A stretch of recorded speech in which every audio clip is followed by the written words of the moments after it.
Good evening, everyone, and thank you so much again for joining. Today, I'm going to talk about energy, and primarily energy poverty, which actually occurs all over the world. I'm quite sure that many of you, during the course of being in the COVID situation, maybe staying at home, will have experienced some frustrations, maybe not with energy, but with your Wi-Fi connection. And certainly where I'm at the moment in quarantine, which is in Nairobi, we have plenty of power outages.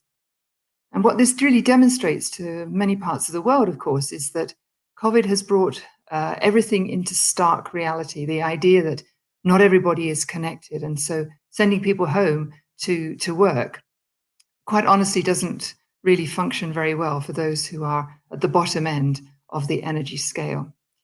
And this is even true of many schools and education facilities who've been trying literally to do all of their courses online.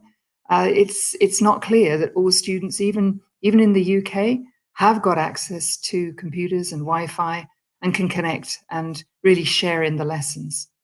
So I think in the post-COVID world, talking about energy and energy poverty is going to be a very, very important point. So with that setting and with the kind of vision of where we're going to end up to talk about the last mile connectivity and some solutions, I hope, I want to really put this now into the context of sustainable development. We have really facing us lots of transformations. We want to talk about transformations in health, in transport, in energy, but in fact, across the whole of society. We want to leave no one behind. And so our transformations that we really see as being vital are not only just food and water and health, but also that digital connectivity.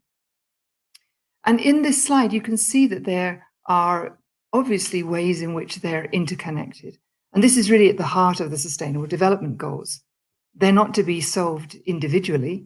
They really do have to be connected together. What I would say is that energy is probably the catalyst that really will bring development even to the poorest and leave no one behind. And what it does when you have stable energy sources is, of course, to create greater resilience. But many families across the world still continue to be without electricity and not have access. So if we take a perspective over the last century, maybe even since the beginning of the Industrial Revolution, we can see that transformations are absolutely possible. We've been able to double our life expectancy. Many, many more people are not only healthy, but unfortunately, many of those who've become, in a sense, able to buy food and have choices have in fact become obese, which is not a good message. But far fewer people actually go hungry. So now we turn to what our economy looks like. And with climate change facing us, of course, it puts energy front and really in the middle of the mix of how policies need to be rolled out. So on the one hand, we have the need to reduce our fossil fuel dependence, to decarbonize. And you can see in the slide that there are still many, many problems ahead of us when we talk about decarbonization. We think about the millions of cars that are on the road, their heavy dependence on petrol and diesel. We still do not have electrification going out and rolling out at a rate that will genuinely transform our transport systems. Although, of course, there's been an ongoing problem about the cost of some of the resources, some of the rare earths that we need, and so forth. But nevertheless, fundamentally, we need to rethink our transport systems. And this is perhaps where the COVID situation has really maybe started to alter people's thinking. I've been in quite a few discussions recently where the post-COVID is a plea for let's not go back to where we were. Many conversations about people saying, I don't really want to do that commute anymore. I don't see if I can be effective at home, why I need to travel all that way into work. So I suspect that even if there's a kind of business as usual sign hung out outside many offices and many places, I think people will really start to consider very, very carefully how they want to spend their time in terms of being productive for work, but at the same time, really thinking of the human cost and the cost to the planet. So decarbonization has had a big jolt. I mean, obviously, with so little industrial activity around the planet, we've seen that the greenhouse gas emissions have been tumbling. And most of that has come from power, and a lot of it has come from the fact that our industrial outputs have actually gone down quite considerably. But on the other side, we've got tremendous innovation ready to go. In other words, we have technologies. We have, for example, solar power and many forms of renewable energy, and it's becoming cheaper and cheaper. And so when we think about the three areas in which we have to move our energy conversation, clearly we need to think about the whole way in which we generate electricity. So moving away from fuel now, thinking about electricity, we have to really shift away from those fossil fuel-based power plants towards zero carbon services. We should probably also be genuinely considering how we're going to use tidal energy, particularly in the UK, as well as in other places, geothermal energy. We need to think very, very carefully about carbon capture and storage, and not necessarily think of it only as a technology solution, but genuinely as using the planet to look about biology and ecosystem services as being able to really trap more carbon. So there are solutions out there that don't really require us to pull again on a fuel source. Secondly, I think we need to improve energy efficiency. This is about obviously our appliances, but buildings as well, and the way in which industry uses energy. And thirdly, we probably should also think about the whole power generation of and how we heat our houses and so forth. So turning to biofuels and biomass isn't necessarily the way, but I'm going to come back to that because, of course, that has been the traditional energy source for so many people around the world. So if we now look at some of the statistics, where are the people who don't have access? The story is, of course, very familiar. We have a lot of people in sub-Saharan Africa who still don't have access to energy and electricity in particular. The numbers, though, are impressive. We can see that the numbers of people who now have access to electricity have really, really gone up. I mean, since the 1990s, when it was about 71%, it's gone up to 87%, and that is with the population increase that we've seen. So to say today that there are 940 million people, this is what's estimated, who do not have access to electricity, to clean electricity, actually, that, in one sense, is a great achievement, but it is still too many people. And if you think about how much energy people around the world are using, in a sense, those who don't have access to electricity are the ones who are potentially going to use the least. I mean, we see that the minimum household use in rural environments around the world is about 250 kilowatt hours, whereas in the city it's about 500. So I think overall, we need to recognize that investing in electricity, investing in clean energy, particularly in rural environments, is going to be the way to solve many of our issues around development and to ensure that people are not left behind. So if we look at some of these statistics, about 940 million people still not having access, we think about also the whole spread of countries. What, of course, you see is that there are no rich countries who do not have energy, who are energy poor. So the two are inextricably bound together.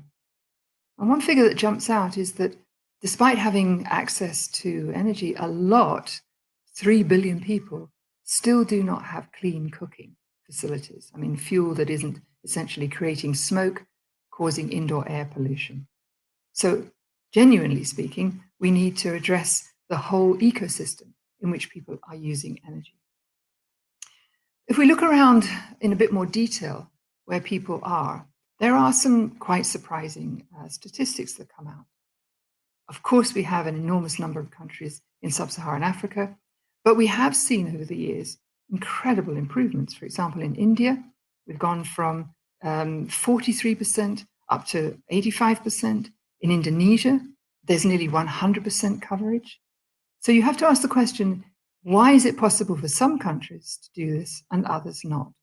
So clearly, it's a policy issue. Indonesia is a highly rural country. I mean, many countries, many islands distributed, away from the main hub. And yet still, they've been able to put in electrification into many places.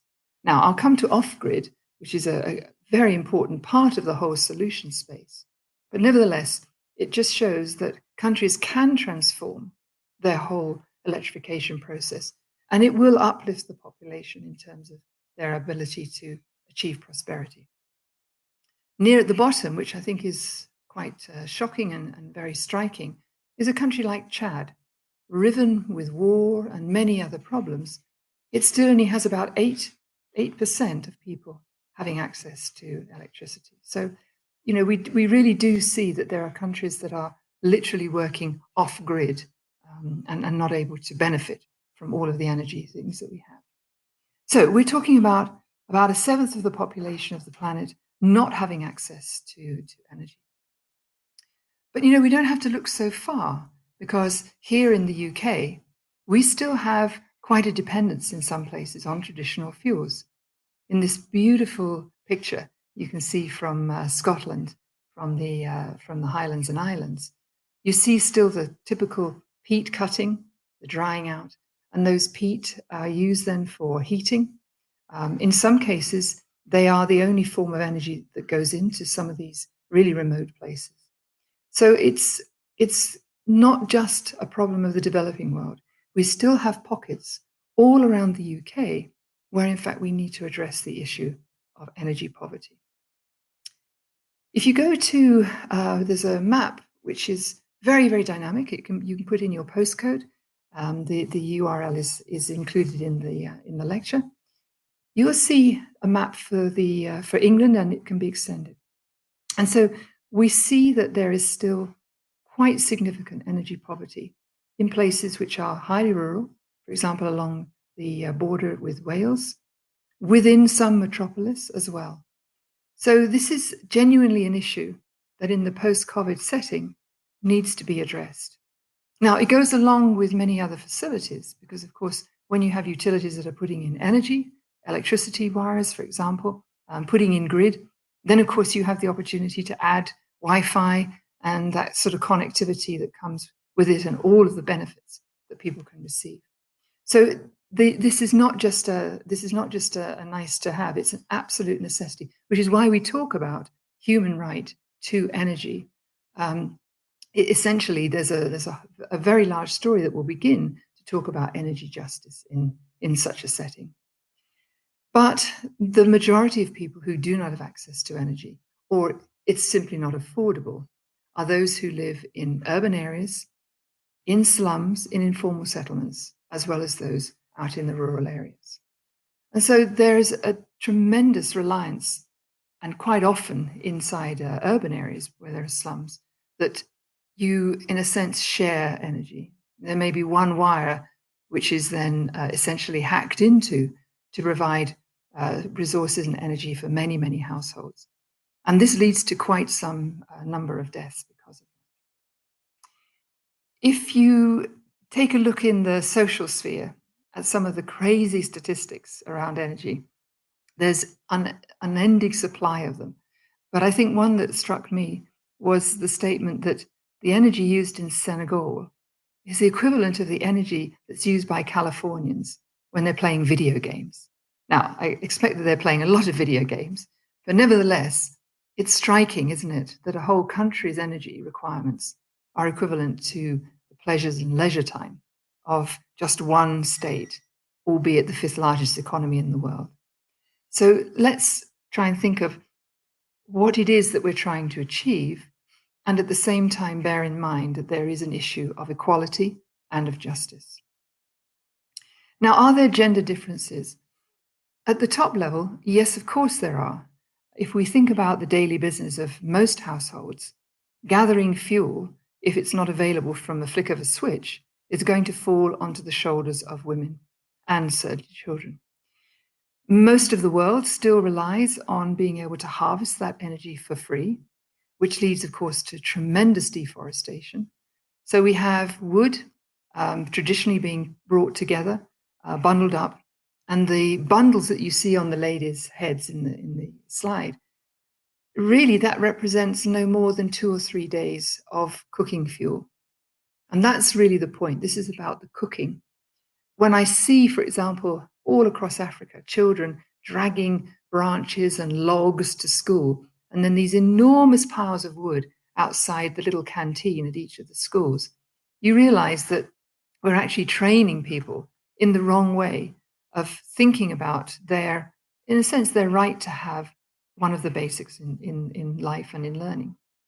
So what I think, in a sense, if you want to intervene, is to make sure that all of the schools have, let's say, either some kind of solar energy or renewable energy, so that you get the double effect of not only providing electricity in all of the schoolrooms, but also you avoid deforestation and damage to the surrounding environment.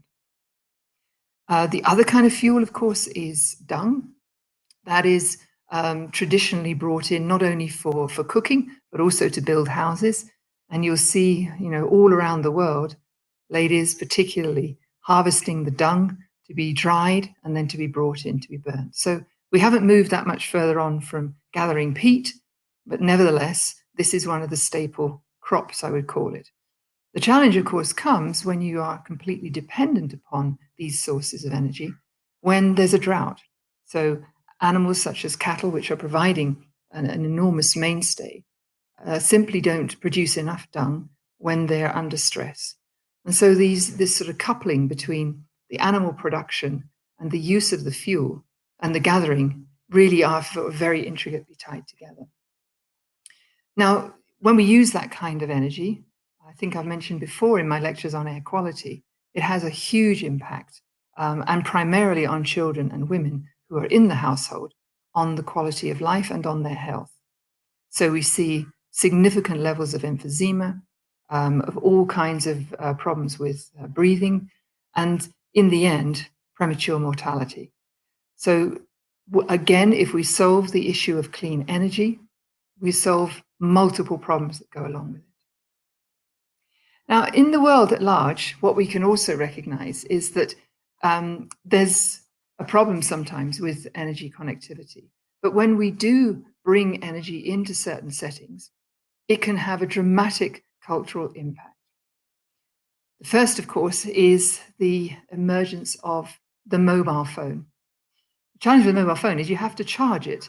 And therefore, people who've got capacity and have been able to buy, for example, a solar panel, buy a battery, and then be able to set up shops where people can come and charge their mobiles. And this is actually one of the Sustainable Development Goals, is that we want to see more and more penetration of mobile phones and access. The challenge really is that, in a sense, we've got a burgeoning population where the statistics are phenomenal, but a sort of dependence in the middle. But what has been, I think, really transformative is how access to that one solar panel and battery, and then tiny amounts to pay for charging. We're talking about 10 bob, so like 10 cents, 20 cents for a full charge in some parts of the world, means that you have created a business. And so the downstream effect of mobile telephony, beyond simply enabling people to communicate, is that you create a whole cadre of people who have not only got a way to make a living, but they become much more savvy and much more knowledgeable about what electricity is. And this is a real step up, because when we consider development, sometimes it takes a long time for development agencies particularly to recognize that not everybody understands what electricity is. It's electrons pouring out of the wall. How does this work? If I put a plug in. So there's a mismatch, much as we have seen in previous years when you talk to children about where's their food coming from. If you ask most people, where's your electricity coming from? Actually, a lot of people now do know that there's a difference between fossil fuel and coal and clean energy. But still, to get that fuel into a form where you put a plug in the wall and you have electricity is not clear to people who've never had the experience of living with electricity for all of their lives. So it's doing two things. It's actually training people to run a business.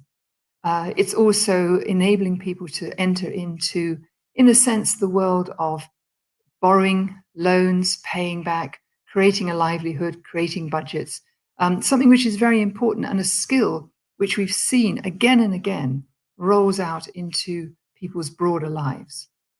Now, the statistics for mobile phones are actually quite staggering. We can see that you would have thought it amazing even 10 years ago that we had maybe one person in the family had a telephone, had a mobile phone. But now the numbers are absolutely extraordinary. We've got physically 4.8 billion phones in the world. We've got unique subscribers, 5.28 billion unique subscribers. So yes, some people have 2 lines, which is why those numbers don't exactly match to the number of people. But we've got 9.82 billion connections. So it usually means that if you somehow don't have a phone, you definitely know somebody who has got a phone. And this is obviously what you see in poorer communities, is that the person with the phone, certainly if we have to buy airtime, that phone is often shared by others, even if people cannot read. And what they're projecting is that in the future, the number of smartphones, which is, I think today it's about 3/4 and growing. We're projecting that of the 7.33 phones and users in only 5 years' time, nearly 3/4 of it will be smartphones gaining access to the internet. So over a period of 10 years, we've gone from just a few people literally having smartphones to potentially 3/4 of the population who own phones having smartphones. And what's striking about telephones and mobile phones is that even if somebody is illiterate, and I live in a place where many of the ladies particularly have never been to school and are illiterate, they have phones. And what they have been able to do, of course, is they've worked almost entirely in an oral way, is learn many, many, many numbers. They have it all in their head. They don't actually need it on the telephone because they can't read the names to be able to scroll through. But the fact is they actually know all these numbers. So they have no problem whatsoever connecting, bringing families together around the phone. And then you just simply have to take one of a village into a world like Zoom to open up those conversations, to take people into WhatsApp, and huge, huge changes occur. So I run an interesting research program with communities, and we decided some time ago that we would work in a WhatsApp group. I was not at all convinced that this was going to work, but it went on like it was just like wildfire. People wanted to join. There are conversations. Even if the written part is not so good, people can record themselves. And we've been doing post-COVID COVID stories, collecting that. And what it's showing is, even to the older generation, just how much enjoyment they can get working and being connected in this way.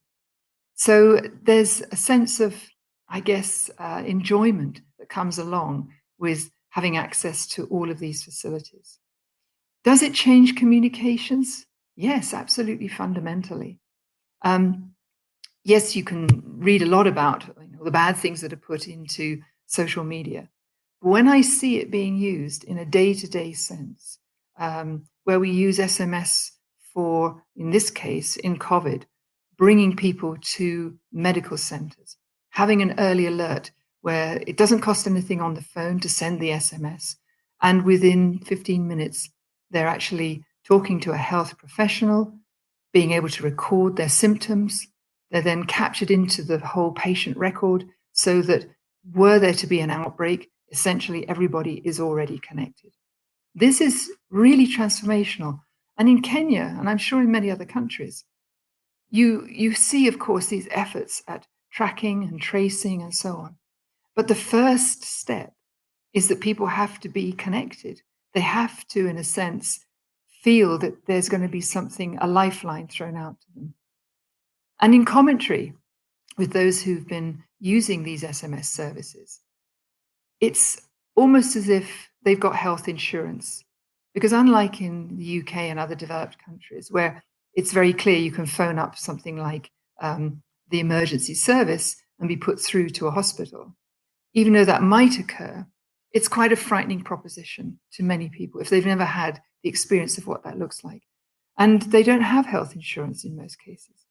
But the possibility that they can actually send a very simple SMS, a 1 or a 0, and get that human contact in a tribal language where they can actually discuss what is wrong with them, is, I think, going to be one of the crucial pieces of the puzzle in dealing not only with COVID and the pandemic, but I think it will have a lasting impact on helping not only connect communities, but help build supply chains, bring people together to create new ways of endeavoring to make livelihoods work, and so on.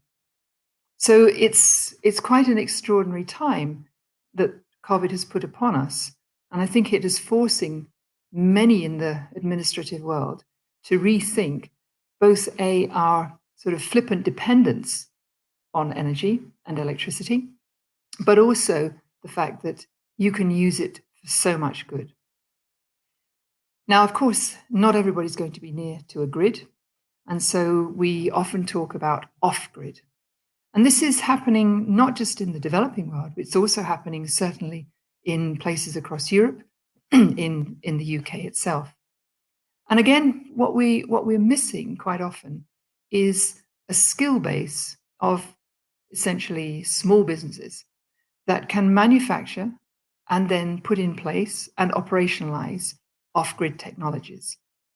Here in sub-Saharan Africa, you see an enormous upsurge in essentially people coming and installing solar power. You can buy a solar pack literally in the local hardware store, and you can get a pretty good pack for about $30, and that will suffice. It gives you lights in the house, an inverter, and you can then charge essentially a mobile phone. You might even be able to run a radio off it, and if you buy a slightly more powerful one, you could even run a computer or a television off it. So what we were seeing in the sense is massive employment challenges. The real question is, as we go back after the COVID lockdowns start to open up, we go back to thinking, how will we find employment for millions and millions of people? This is an opportunity to create small-scale apprenticeship and skill training systems that bring people into a technical world, but where they genuinely are going to have a market that will grow. And this is really the key. The prices have come tumbling down simply because of the demand.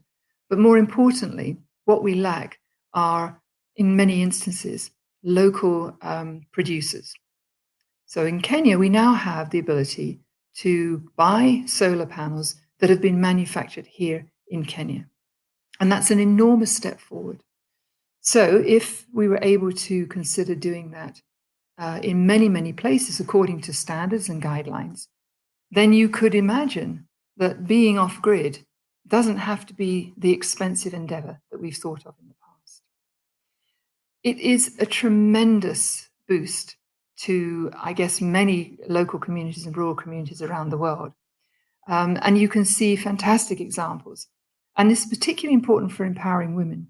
So in many parts of Africa, in Asia, and certainly in Latin America, you see the emergence of women entrepreneurs who are literally starting in their villages, working by buying and investing in their first solar panel that enables them to have light in the buildings, and then that being seen as a cultural okay, and then generating the skills to be able to become a salesperson.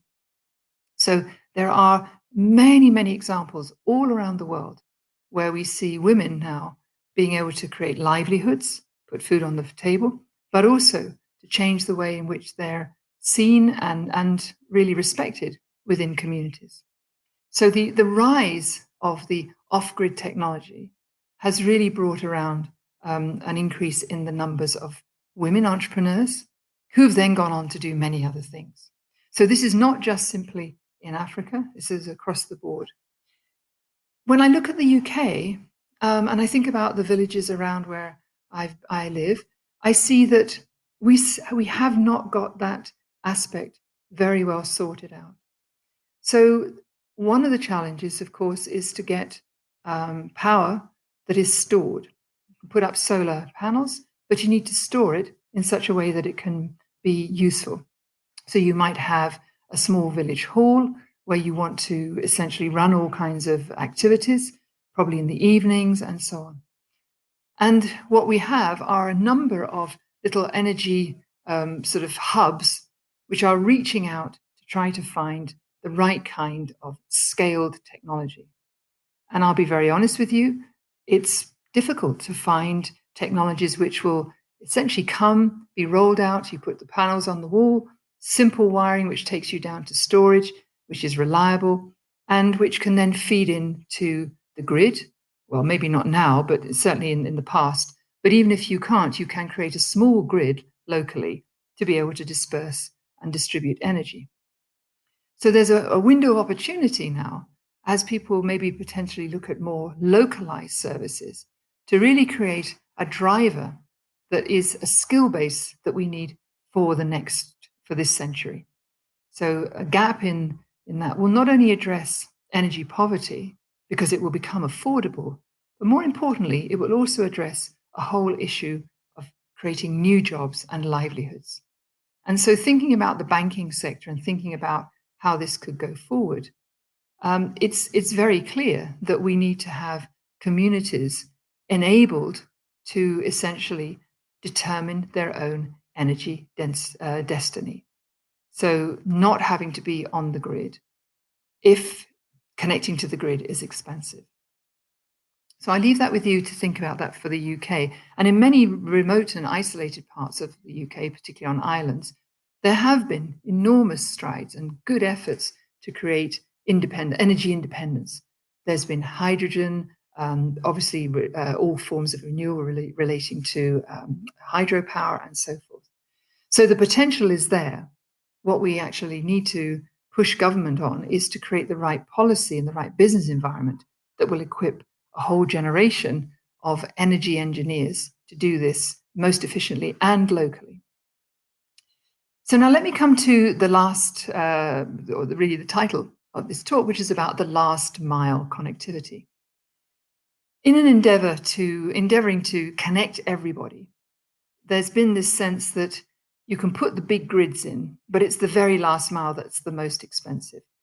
And so countries, Kenya included, and many other countries, have recently picked up the need to pay attention to that last mile.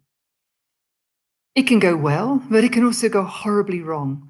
And you can see in many parts, certainly in rural areas, even in the UK, that the last mile, particularly when it comes to internet connectivity, is far off on the horizon. But let me take you to the village where I live, the little town where, well, it's not a town, a village and a little settlement called Sekanani.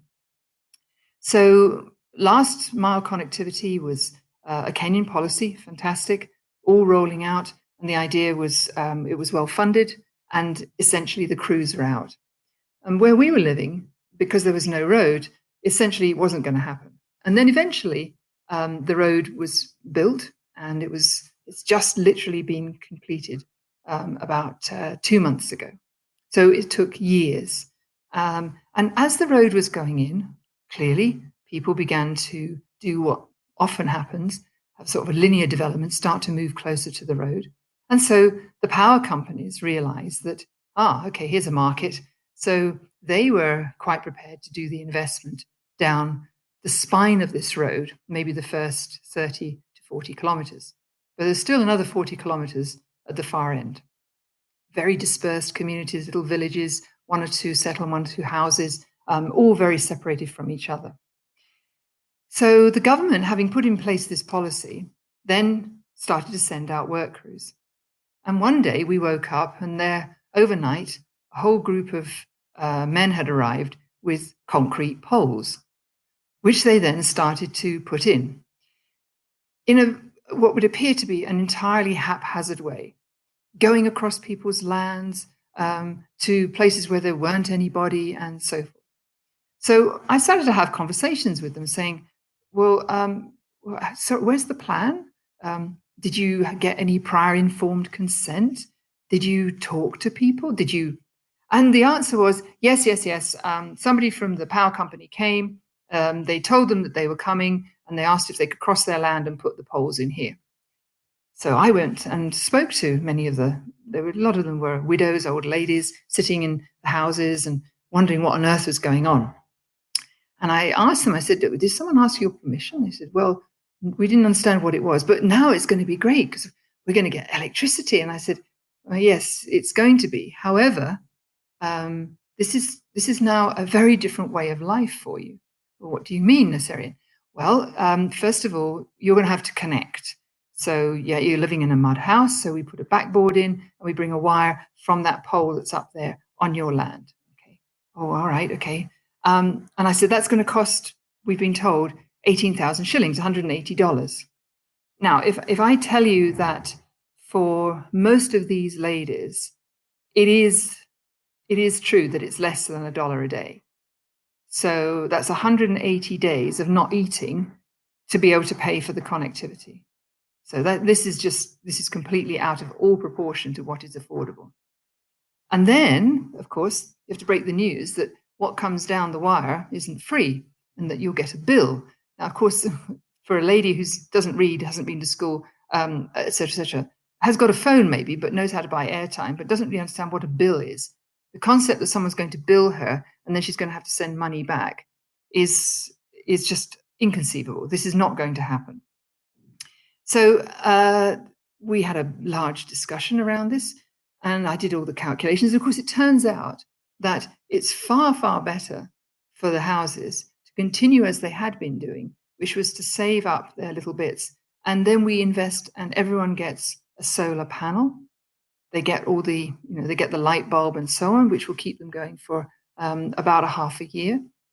And they can, if need be, they can even put an inverter in to do the charging for themselves, which also saves them money. And it turned out that the cost of a small solar system to install it and to make it actually operational and to work was potentially going to be paid off within 6 to 8 months. Whereas connecting to the grid, even though eventually some of the electricity might be relatively cheap, was going to take them at least 4 years. Well, in that time, they've bought the solar equipment. They've probably even had a chance to buy a second one because they do wear out. And this is really the challenge, I think, is that culturally, doing things like the last mile connectivity is politically extremely important. And people, say, well done, well done. But the reality is that it doesn't happen for a whole variety of reasons, many of which are cultural. So last mile connectivity, which is designed to supply to meet the targets that the Sustainable Development Goals have set, is probably not going to be the solution.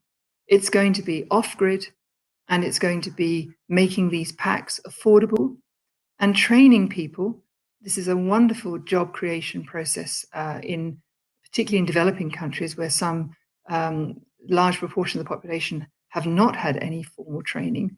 Because the one great thing about solar power in particular is that you don't have sufficient voltage to kill yourself. So, I mean, the whole thing is a lot safer than if you were trying to install it at the sort of levels that you would do in the UK. Nevertheless, it's an important piece of the puzzle that the delivery of energy and the access to electricity can really be brought together.